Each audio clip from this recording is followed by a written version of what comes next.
ঈশ্বরদীর পাকশীতে রেলওয়ের বিভাগীয় অফিস চত্বরে বিক্ষোভ সমাবেশ অনুষ্ঠিত হয়েছে। রানিং স্টাফরা মাইলেজ যোগ করে পেনশন ও আনুতোষিক প্রদানের দাবিতে এ কর্মসূচি পালন করেন।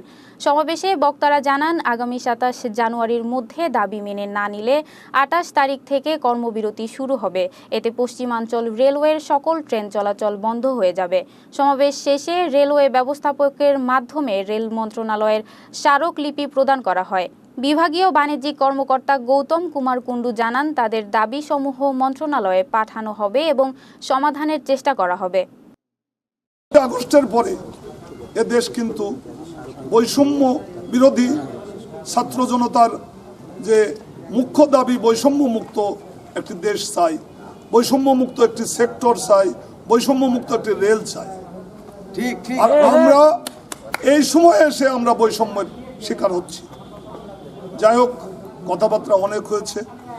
২১ সালেই ৩/11/২০২১ আমাদের এই কালা আইন আমাদের রানিং স্টাফের সমস্ত স্বার্থ পরিপন্থী একটা আদেশ জারি করেছে, যা আমাদের অধিকার বঞ্চিত করেছে। এই দাবি দেওয়ার সংক্রান্ত স্মারকলিপিটা আমরা গ্রহণ করলাম। আসলে আমাদের ডিআরএম স্যার আজকে নাই, ওনার পক্ষ থেকে আমি এবং ডিএসটি দুজনে এটা নিচ্ছি।